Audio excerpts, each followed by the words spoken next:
Good morning and welcome to the April 14th, 2025 Finance Committee meeting of the Lee Summit School District. We'll begin with item 1.01, contracts $15,000 and less.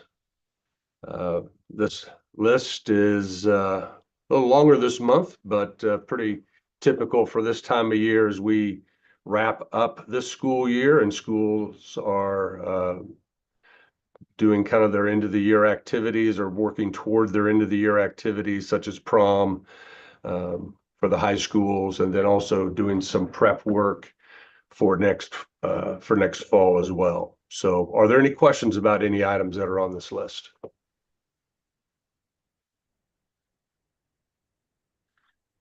All right, moving on to 1.02, contracts $15,000 and greater. Many of the items that are on this list we'll talk about later in the meeting. And all of these items are in items for decision on the consent agenda at Thursday's board meeting. But are there any questions about any items that are not going to be talked about later on in the meeting? All right, wonderful. Moving on then to 1.03, diligent community, formerly board docs. I believe either Linda or Dr. Buck, we're going to handle this. If they're not on the call, I definitely can. So board docs is the platform that actually we're using right now for our board meetings, and in this case, our finance committee meeting. They are transitioning from this platform, if you will, to a new platform. They're sunsetting this version of this platform and moving to a new version that they've created. And so we're moving along with them. Are there any questions about this item?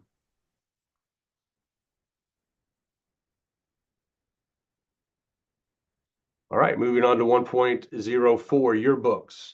Dr. Herzog.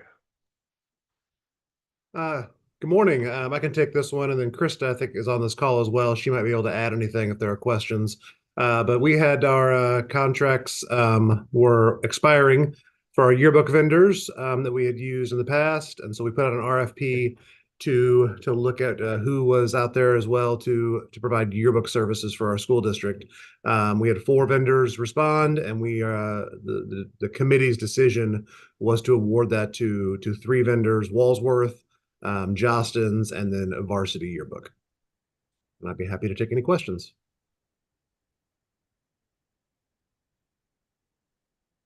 All right, thank you, Dr. Herzog. Moving on to 1.05, honest game. We have Kirk Hipple here to help us with this agenda item. Yep. Thank you for allowing me to speak regarding Honest Game today. Honest Game is a platform. It's a comprehensive support that we have not had in our district. And what Honest Game does is it provides us with an NCAA portal audit, maintenance, and clearance regarding our core courses that are taught and what is allowed for our kids who are going beyond high school. So it helps track eligibility. It specifically speaks with PowerSchool, and it's a great platform for not only our kids and their parents, but also our counseling staff, our athletic directors, and our building principals. It also includes our virtual school, which it kind of throws a little bit of a different wrench than what we're used to in a traditional setting. But Honest Game is one of one when it comes to being able to do these types of things for us with the depth of what they offer. I'd be happy to take any questions.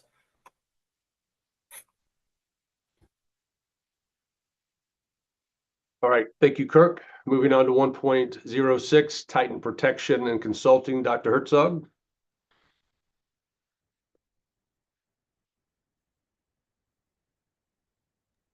Sorry about that.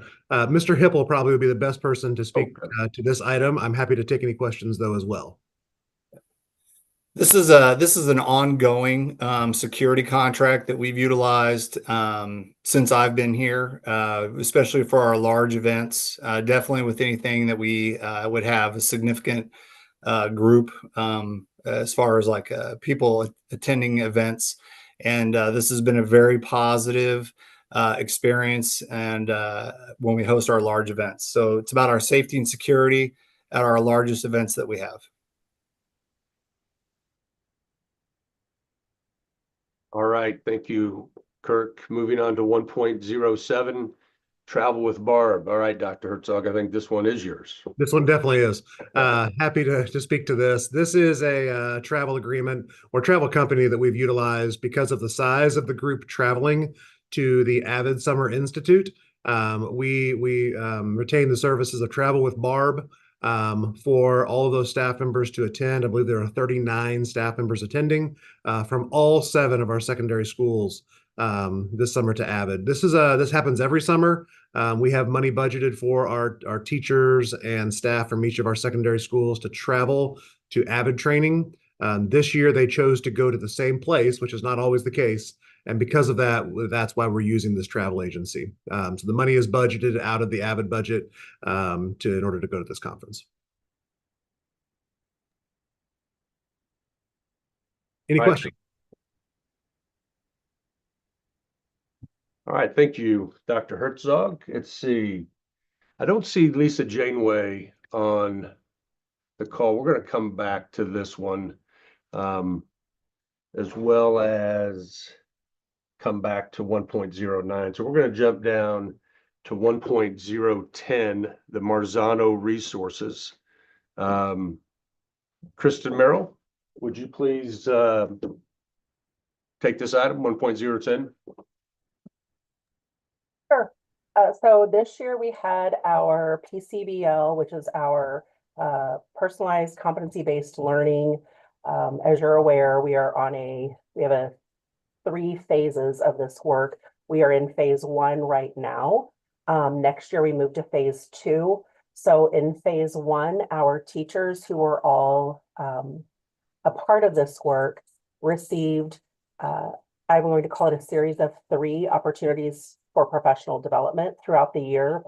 And the first one, phase 1, first one lays out the foundation and the kind of the why behind the work that we're doing as a district. And to remind you all, the folks who are involved in phase 1, and this is really out of Dr. Janeway's department for curriculum, but it was ELA, math, and chemistry.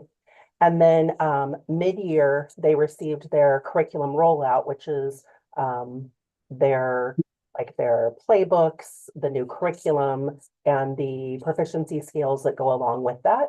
And then in the spring, they received training in using proficiency skills in the classroom. And for that, we contract out with Marzano. And this year we had Lindsay Troutman come in, and we did that over the course of 5 days, had all of the teachers in for a half day of training. So we sort of got the what in the fall, or the why in the fall, the what in the middle of the year, and then this spring we got the how. So teachers could start to really envision what that looks like to apply in the classroom. So this contract is for the same opportunity. It'll actually be not with Lindsay Troutman, it'll actually be with 4 of their consultants, but really providing the same thing because we'll be providing this training on one of our district development days where we have no students. And so 4 of their trainers will come in and work with the folks who are all in the phase 2 of this work. So think of the folks who are not ELA, math, and chemistry.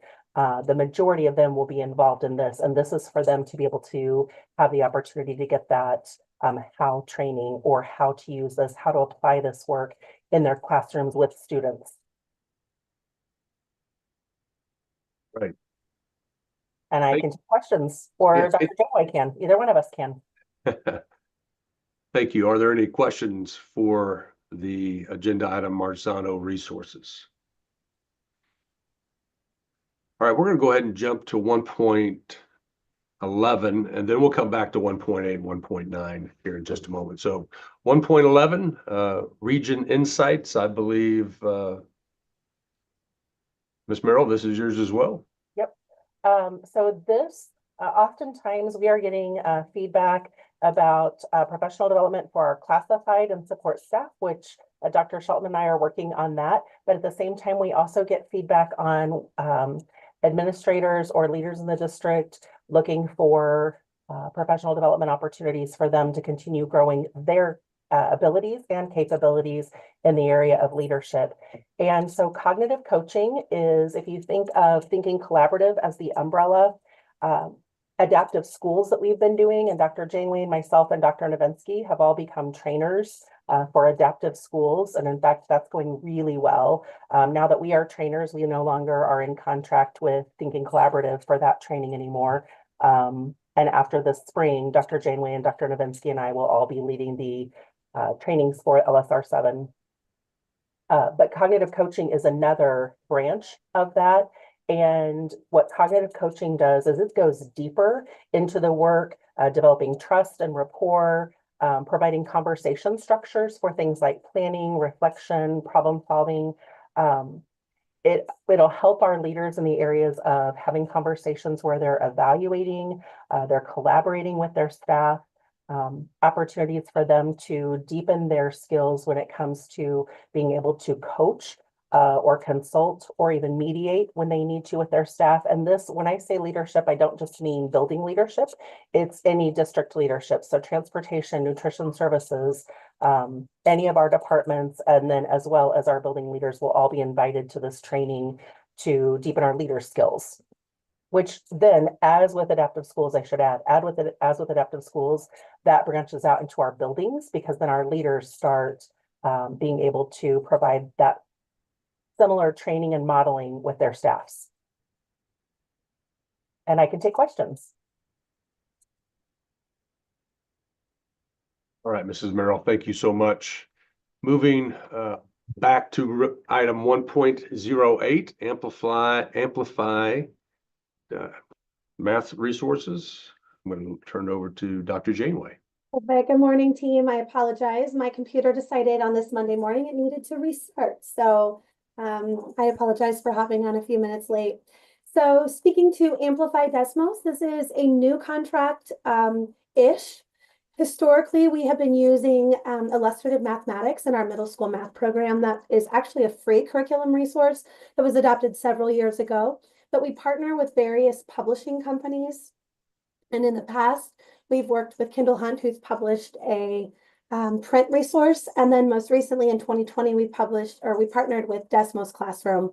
Moving forward, Desmos Classroom is being sunset.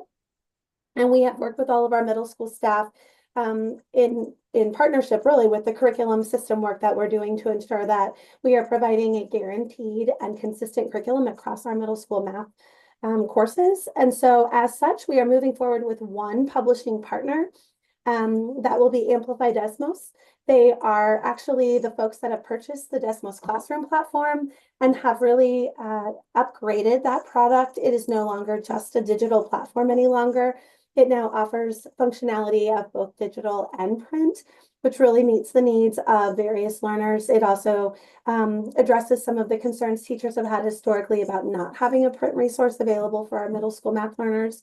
And so moving forward, we are asking the board to approve a contract for a 3-year agreement with Amplify Desmos to provide that hybrid product, which again is a digital and print resource for all of our students, aligned back to illustrative mathematics, which again is our approved district resource. This will be for all of our classes in 6th, 7th, and 8th grade. Algebra 1 and 8th grade will continue to use the Envision product, which is what our high school algebra classes use. This was the decision based on a lot of conversation this fall. We had a couple of products that were aligned back to illustrative mathematics that we asked teachers to review. We collected feedback from 28 of them. We asked them to rank a variety of functions of both of those products, and then to ask, or we asked them which was their preference. And Amplify Desmos was the product that rose to the top. So again, we're asking for support from the board for a 3-year contract. Happy to answer any questions about this.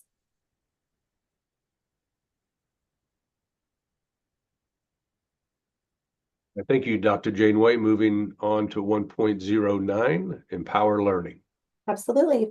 So Empower Learning, and I've been working with Dr. Barker on this, so she's also a champion of this product.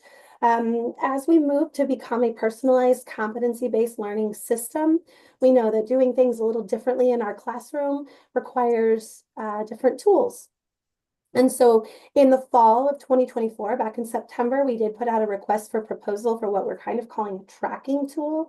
This is a tool that will allow our teachers just a great deal of flexibility and support as they begin thinking about what proficiency looks like in their classrooms and how they actually track whether a student is at level 3 proficiency, level 2 proficiency, and so on and so forth. Again, this complements the system curriculum work we've been doing, as we have written, gosh, in our phase 1 courses, over 200 proficiency scales that will be implemented by teachers next year. We have had lots and lots of questions about how to manage all of that information. And so admittedly, this is sort of a small market. There's not a lot of products out there that are really purely personalized, competency-based. And so we had 2 responses to that RFP back in the fall. We had a team of 12 members, representative of administration, curriculum folks, et cetera. And we invited both of them in for presentations. And it was pretty clear that Empower Learning is really the platform that will provide us with the most pure and aligned approach. Empower Learning is the product that's used by a number of schools across the country, including Westminster and others who are very much deep into implementation of PCBL. So this contract is really a start small. We have worked with their CEO. He's actually very hands-on. He actually designs the technology piece to align to what we need it to be. So very responsive. But his recommendation and our ask truly was that we started with 100 teachers and a small number of our students. These would be folks that are really sort of what we would call early adopters that are interested in getting involved and thinking about how we might use this tool most effectively in R7. The contract also allows us to renew for up to 3 one-year contracts. And our goal and our vision really is to bring on more and more teachers each year until this becomes a really robust tool that allows us to be so much more effective and efficient with our proficiency-based system. Students, and I apologize for my voice. And I sound terrible. I get a failing grade this morning, I'm sure. It's that time of year. It's Yeah. that time of year. So, well, thank you, Dr. Janeway. Moving on to section 2, finance, transfer of funds, Mr. Holder. Good morning, everyone. We'll start with our transfer of funds, which is a little bit lower than it is in a normal month. So for March, we have a transfer of $3,374,001.84. Any questions on that? All right. We'll jump into the treasurer's report and payment of bills. And we'll go through the revenue and expense report. Maybe not spend quite as much time as we normally do, because the last item that we have is our first budget amendment for the year. And really, these items work very closely together. And so a lot of the same information, or at least it correlates very closely to what's on this revenue and expense report with what is on our budget amendment. But we'll start at the revenue side. You'll notice we received a nice bump in our revenue for March in the local area. There's a couple factors that were related to this. One, we had revenue that came in. We had some pilots. If you remember, in February, we were lacking some pilot payments that we had received in the last fiscal year in February that we didn't receive yet. We did get those in March. So our operating revenue is a little higher. We also placed a little bit more revenue in the operating fund with some of our railroad and utilities, as well as the pilot. because we're trying to ensure that we get close to those budgeted dollars in the operating fund, and we still have some concerns there with local tax collection, as I related in the budget amendment.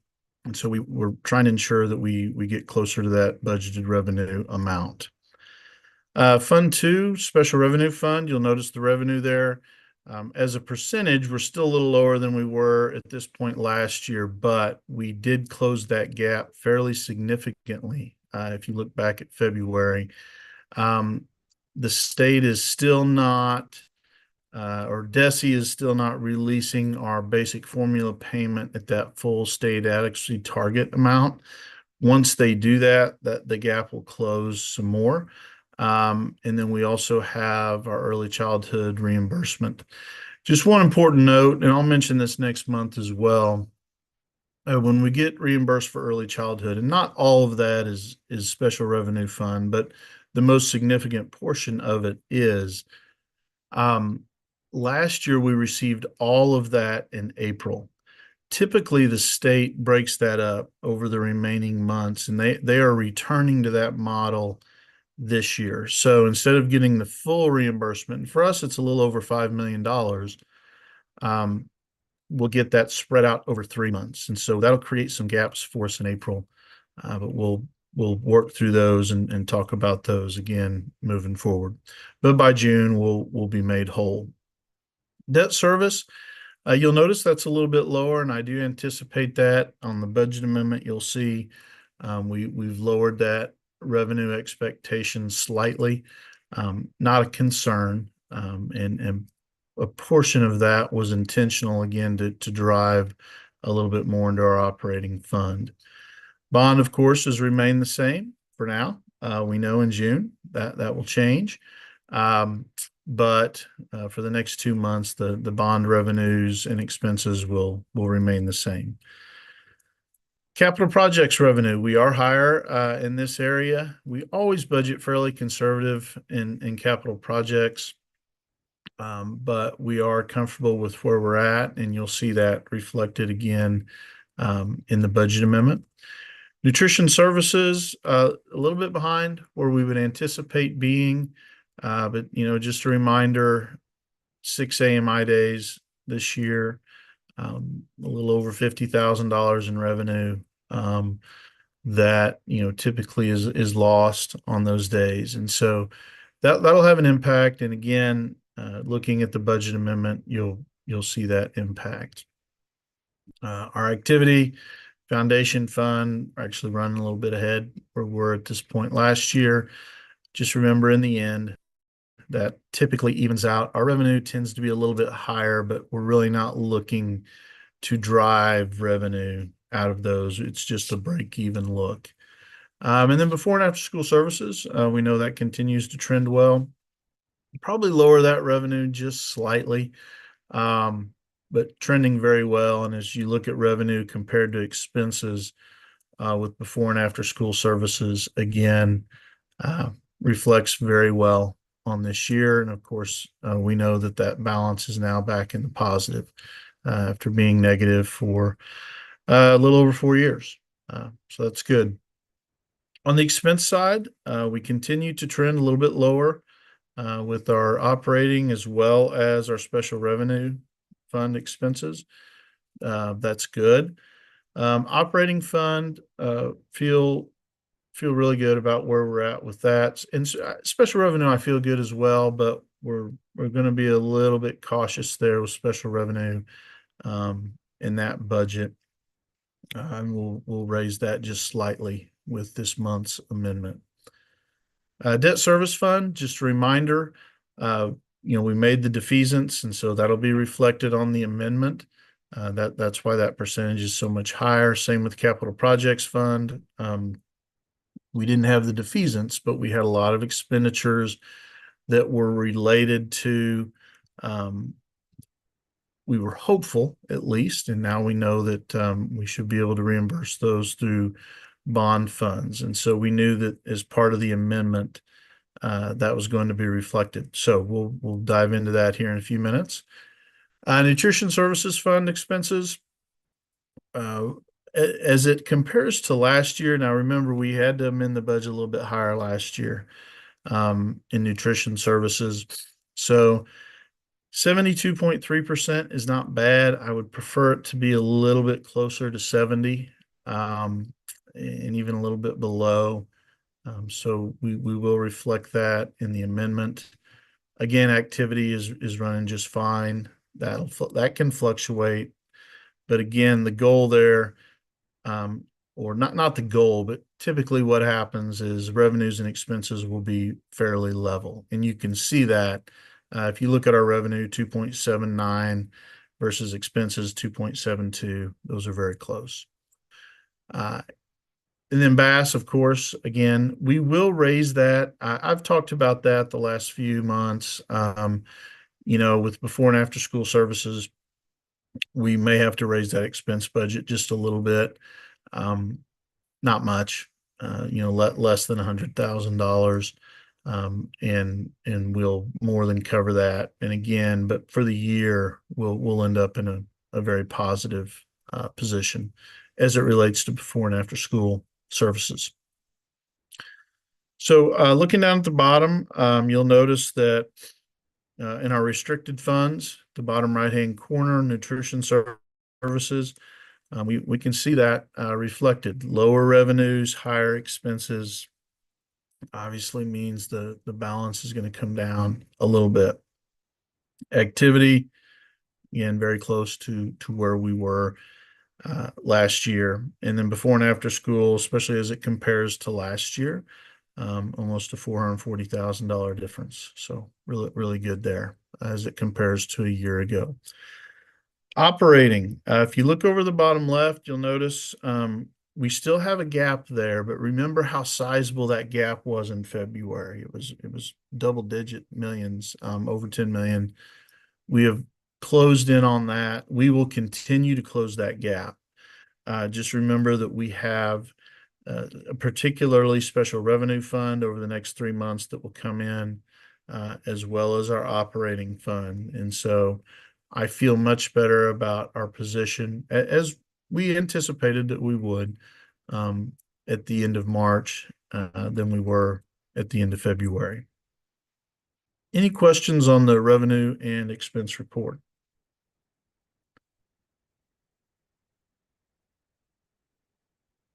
All right. As we look at the investment report, very little change from previous months. You look at the top there, we really only have 2 other investments, unless something were to get called, which we don't have that many callable agencies anymore. We have 2 CDs that will roll off. One is actually today. We're looking to reinvest that. We had it at 2 and just over 2.5%. We're going to lock that in to a treasury at right around 4%. So we'll make improvement there. And then, of course, a smaller CD as well that rolls off near the end of June. We'll definitely make headway there. The only other thing I just want to say about, the investment report is, again, as we look out, you can go down to January of 26, end of January, when you see that almost a $2 million treasury. Now, in our current environment, if we had to reinvest everything today, we would not get 4.25%. Although our liquid is very close to that.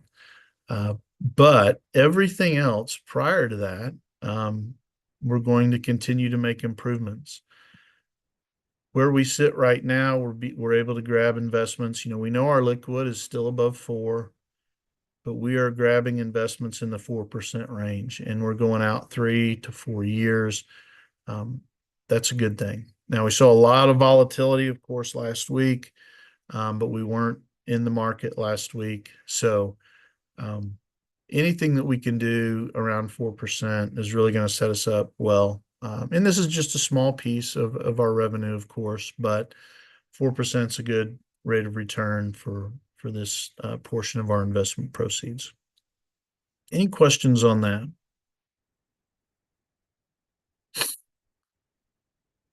All right, the last item is our balance sheet for the treasurer's report. And really, as we look at this, I just want to highlight a couple things. One, debt service fund. If we look at that, our revenues, we've lowered that forecast. You'll see that here in a couple minutes in debt service. But if everything stopped today, if we ended our fiscal year, well, at the end of March, we would have still over $11.3 million left in debt service. So we are in good shape there. And we'll just continue to add to that between now and the end of June. So I don't have any concerns about where our debt service is. And remember, that is even with our defeasance that we did. So we will be okay there. Capital projects, we do have, you'll notice that negative 1.02 million, but you also know that at various points this year, we've actually been, that number has been higher in the negative. We do have about a $1.2 million payment that's due at the end of this month. That's part of our MIC lease. We have received all the revenue for that. So that amount is reflected in our budget amendment. But as you'll see here in a few minutes, even if, we've always talked about, well, what if we didn't pass the bond? Would we still have money in capital projects? And you'll actually see that reflected in our budget amendment. So we'll talk through that. Any questions on the balance sheet? All right, well, let's jump into our budget amendment. As you know, you've heard me talk for several months. Thought about maybe doing one of these in January or February, and we wanted to make sure that we had the clearest picture possible. And so we decided to go ahead and wait till April. And really what that means, the hope of doing that is that when we get to June, and we know that we'll amend the budget one more time at the end of June, but we hope that the changes that are made there will not be significant in any way. And really, so let's start with the big picture, and then we'll drill down into some of the details. Big picture, we're always worried about our operating fund balance. Not worried, but it's something that we watch closely. And big picture, that is very little changed from what we did last June. So really, almost 10 months, because we're doing that in the first part of June. We're doing this first part of April. And so really big picture, when we look at our revenue projections and our expense projections, and when I say operating, that's incidental and teachers, and then most of restricted impacts that as well. But as we look at the incidental and teacher fund, really not much has changed from a big picture perspective. We've made some adjustments in some of the revenue lines, some of the expense lines, but the overall result is very similar. Where we do see the changes are capital projects and debt service, which we knew that. And we knew that, as we've talked about for several months, we're making these capital project expenses. In a worst case scenario, we would still be okay. But of course, we were hopeful that would not happen. And, as we know, as we sit here today, we know that we will be in much better shape with our capital projects due to the passage of the bond. And then debt service, of course, we intentionally made that decision to have more expense, but remember that saved us over $1.7 million in interest costs for the life of those bonds. Where we do see some change is in those restricted funds. And that's really primarily revolves around nutrition. We've lowered our revenue expectations a little bit, and we've raised our expense expectations. A little bit in bass, but not significant. And then we didn't, in terms of, our foundation, and we know the foundation always evens out. And then our student activity accounts are not always dollar for dollar even, but they're always very close to each other. So not changing those estimates at all. It's really just going to be related to those restricted funds. So if we dive in on the revenue side under incidental, you'll notice our budget there has changed to 164 million, 115,000. That's down slightly. It's down about $325,000 as it compares to what we did last June. Primary reason for that is local. We've lowered the local $600,000. Some of the other areas then just went up slightly, but we've lowered our local expectation. We are running better than we were, as you can see on the revenue and expense report that we just went over. We're running better than we were, but I still have concerns. We know there's outstanding appeals. We know that there's a number of properties that have no tax revenue for 23 or 24. And so we're just, we're feeling the impact of that. As I sit here today, I do not think it will be as severe. We know it was almost $5 million last year. I don't anticipate it will be that this year. But it may not meet our estimate. Now, again, I've tried to pull some other levers there with some of our pilot revenue and some of our state assessed railroad to try to drive a little bit more revenue into the incidental fund to try to help level that out. But we'll continue to monitor that as we get towards the end of the year. Now, on the positive side, as we move over to the special revenue or the teachers fund, you'll see that amount, the 107.1 million, that's actually up about $600,000. So as a whole, our revenue estimate is up just under $300,000. So remember, I said big picture, not much change, and you see that on the revenue side. 271,261,000, and the only change it went up about $300,000. So, overall, moved in a slightly positive direction, but not much change since June. Capital projects, we did go up there. So we anticipated just a little over 11 million. We're now budgeting 12.609. I think we'll surpass that slightly, not much. That's going to be pretty close to where we end up with capital projects. And then jumping over to bond, remember that bond interplays with capital projects. In the eyes of the state, those are the same funds. Bond funds are Fund 4, which is capital projects. It's just that bond is always restricted. So we'll see that reflected in our ASBR.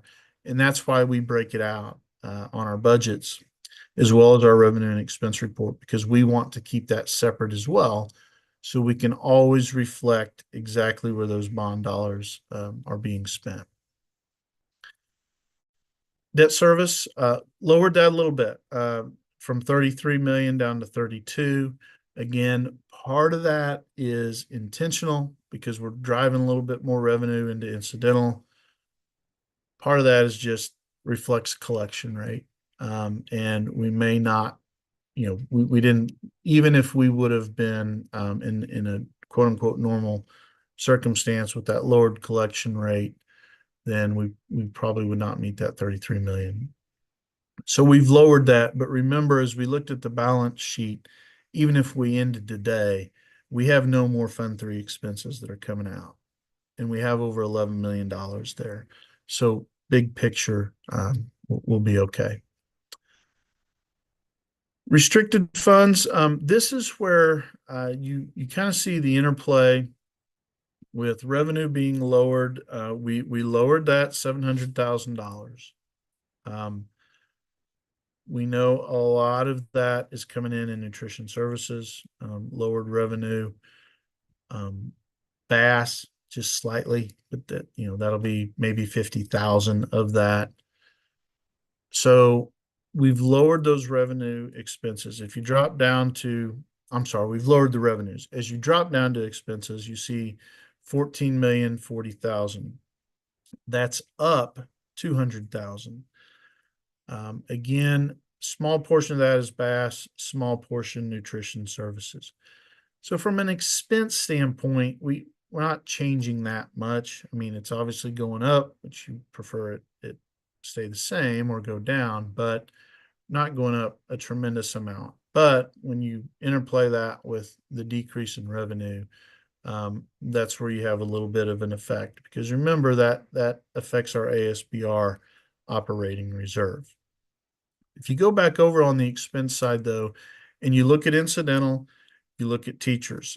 So we've actually lowered our incidental fund expenses just about $660,000. We were at just over 164 million. We've lowered that down and I'm including the transfer in there.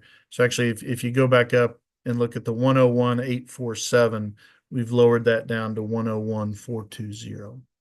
So that's where that amount comes in. On the teacher side for expense, we have raised that again slightly, about $550,000. Part of that has come in with salaries and benefits, not a lot. Really, salaries and benefits, we raised slightly in both incidental and teachers. But with incidental, we raised our contracted services a little bit, but we were able to lower our supply budget and feel pretty good about that number and actually staying under that. On the contracted services on the teachers fund, we also raised that. Subs, we know we've done a lot of curriculum work, a lot of PCBL work this year. And so raising that to realize that effect. We tend to run a few weeks behind with our bill from Kelly Services. So trying to factor that in. There's a chance that could go a little bit higher, but we're hoping to stay right around that $5.4 million range. You know, we also know that we have some more school days left, of course, because of tacking those on at the end of the calendar and going through June 2nd. So all of those things will come through. And we could be in a situation even that, you know, a week or so of those expenses could actually fall in the next fiscal year just because of when we receive that bill. Overall, though, if we go down to the bottom, you know, we look at what our fund balance has done. You see that number, $714,903. We're projecting that our actual balance is going to go up over $700,000 compared to $413,000 when we did the budget amendment in June. So that's a positive. We know, though, that our revenues have to exceed our expenses in order to continue to at least maintain fund balance, let alone raise it. The other item that impacts is those restricted funds. And you notice there, if you go over and you see that negative 276,776, you know, we initially projected that at 623,000 positive. So that impacts our ending fund balance as well. So if you look at that 27.10, in June, we estimated 27.21. It's down, you know, 0.11%, but really the driver of that is in those restricted funds. The operating, it will actually go up. We anticipate more than we expected. So right in the middle of the page, then let's focus on capital projects as our last piece. You know, what you see there, that number, the 2.4 million, that reflects the payment that we'll have at the end of this month. It also gives a little bit room. We know we won't have many capital expenses between now and the end of June, but we'll have a few. That reflects that 2.4 million is without the bond. All right. So we know that we'll have, again, that was the worst case scenario that we kind of talked about, being prepared for, making sure that we still had money in that capital projects fund. It's not much, you know, for a district our size, we'd like to have more than 2.4, but it is something. And as you recall, our initial budget was around 4.7 million our initial budget projection was to finish with around 4.7 million. So with the anticipated bond expenses that we have moving out, we will definitely meet that $4.7 million target. We should, in fact, exceed it. It also gives us a little bit of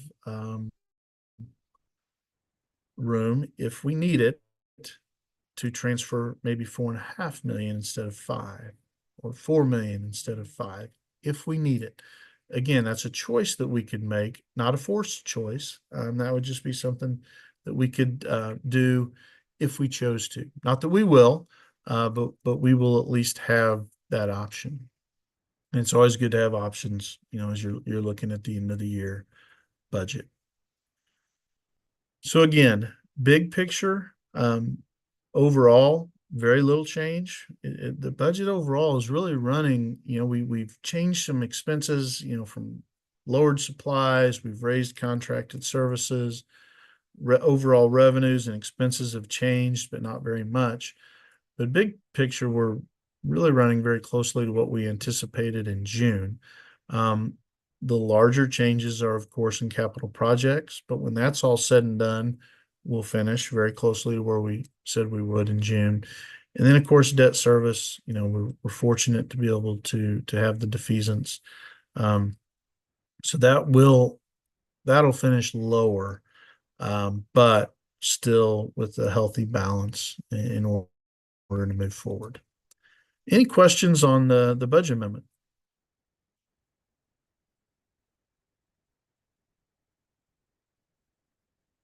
All right. Thank you, everyone.